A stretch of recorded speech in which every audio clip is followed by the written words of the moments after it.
Hey F1 fans, welcome back to F1 for You, where we are about to dive headfirst into the heart of Formula One controversies. In a sport where big money meets bigger regulations, scandals are practically woven into the fabric of the game. Today, we are peeling back the layers on a historic scandal, the Crashgate, involving Renault in the 2008 F1 season. Now, we've already scratched the surface, covering Felipe Massa's legal showdown with F1 and the FIA after the incident. But to get the full picture, we need to unravel some key details. Formula One, with its colossal rulebook and intricate regulations, is a playground for rule bending and breaking. In fact, it's almost a part of the game, a strategic dance between teams, pushing the boundaries to squeeze out that extra performance. So, fasten your seatbelts as we navigate through the twists and turns of the Crashgate scandal, where the line between fair play and rule-bending blurs in the pursuit of victory. Stay tuned for the full scoop right here on F1 for You. Crashgate fiasco. Back in 2008, Renault was facing a tough season.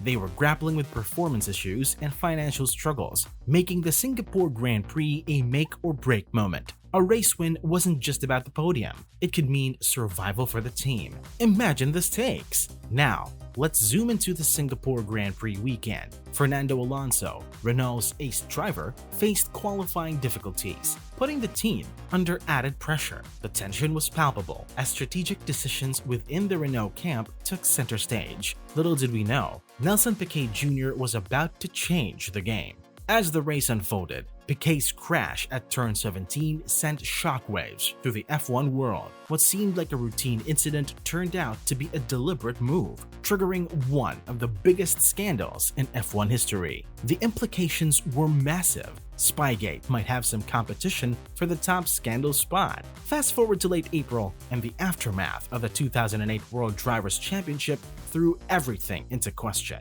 Lewis Hamilton clinched his first title. Ferrari's last victory, and that seemingly innocuous crash by Piquet took center stage. Now, Felipe Massa, who missed the title by a hair to Hamilton, is reopening the discussion, claiming what he thinks is rightfully his, or at least the crash that comes with it. As the crash unfolded, chaos ensued on the track. The deployment of the safety car not only shuffled the race order, but also threw a wrench on other teams' race strategies. Little did they know that the drama was just beginning. Fast forward to April this year, and enter Felipe Massa, who had narrowly missed the 2008 title to Lewis Hamilton. Massa decided he wanted justice. The revelation by Bernie Ecclestone added a new layer to the narrative. Ecclestone spilled the beans, admitting that he and then FIA President Max Mosley were aware of the situation during the 2008 season. However, they opted for silence to prevent a colossal scandal, pulling the strings to keep Piquet calm. Ecclestone's angelic tongue, as he calls it, persuaded Piquet to stay mum for the time being. Here's the kicker. Ecclestone claims they had enough information to investigate the matter in time, but they held back, allowing the championship standings to solidify. In a jaw-dropping twist, Ecclestone revealed that canceling the race in Singapore was on the table, a move that could have handed the championship to Massa. However, they chose to let the show go on, forever altering the course of F1 history.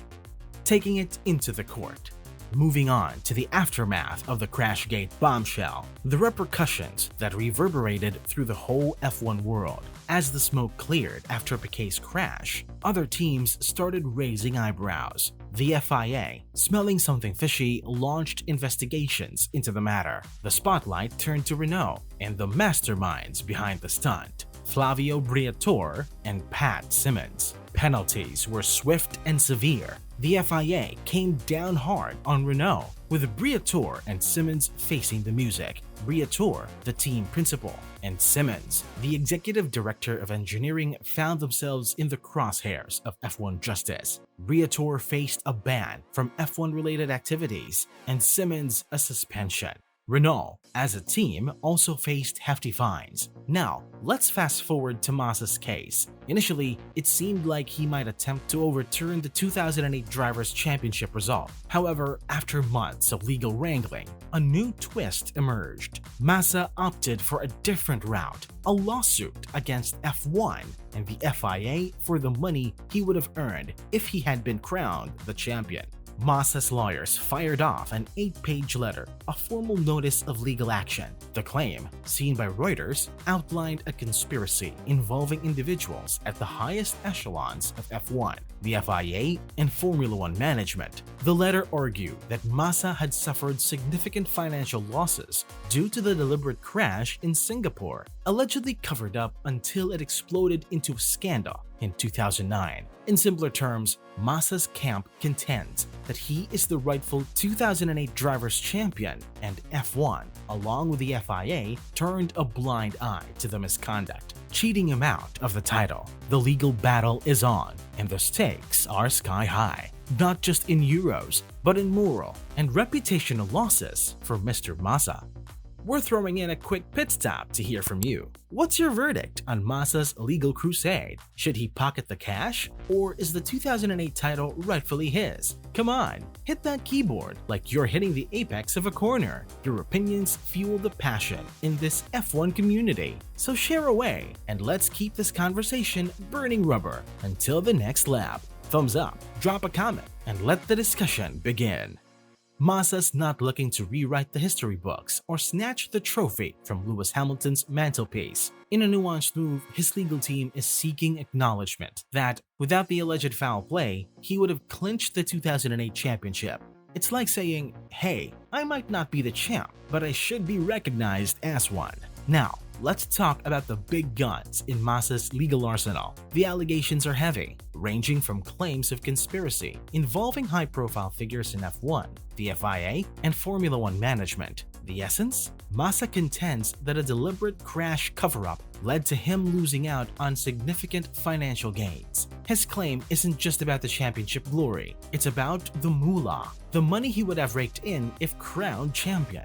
We're talking payments from F1, winning bonuses from Ferrari, and even sweet bonuses from sponsors. Future contracts? Those would have been significantly juicier, with a world champion tag attached. The what-ifs may not be precisely quantifiable, but Massa's gearing up to grab everything he can from this legal battle. The resurfacing of the Crashgate issue.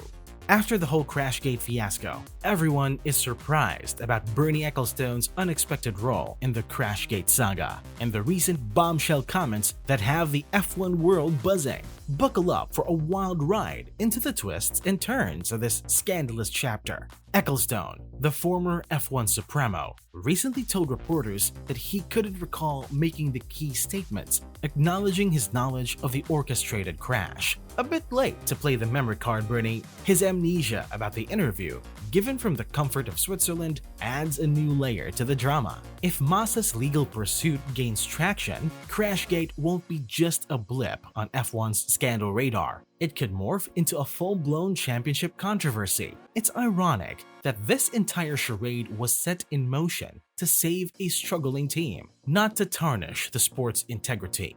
Zooming back to 2008, Renault was in rocky waters, with a global financial crisis looming and an underperforming F1 team costing a staggering $200 million a year. Renault faced potential closure. The pressure was intense, and team boss Flavio Briatore made it clear: win a race or face withdrawal for 2009.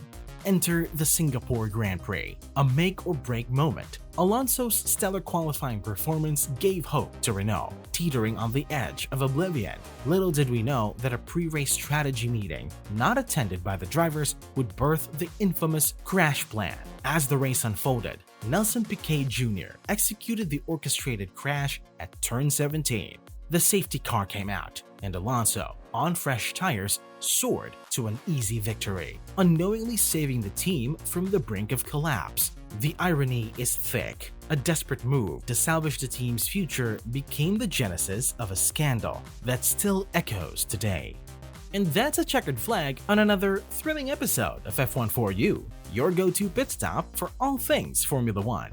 We've delved into the heart of the Crashgate scandal, explored the twists and turns, and speculated on what the future holds for our beloved sport. If you've enjoyed the ride, don't forget to hit that subscribe button, give us a thumbs up, and ring the notification bell to stay in the loop for all the latest F1 updates and controversies. Your support fuels our engines, and we appreciate each and every one of you joining us on this high-speed journey through the world of Formula One. As always, drop your comments below. What's your take on Massa's legal battle? Should he get the money, or does he deserve the 2008 title? The F1 community is a vibrant pit lane of opinions, and we want to hear yours. Until the lights go out on the next race weekend, keep your engines roaring and stay in the fast lane with F1 for You. Thanks for tuning in, and we'll catch you at the next hairpin turn.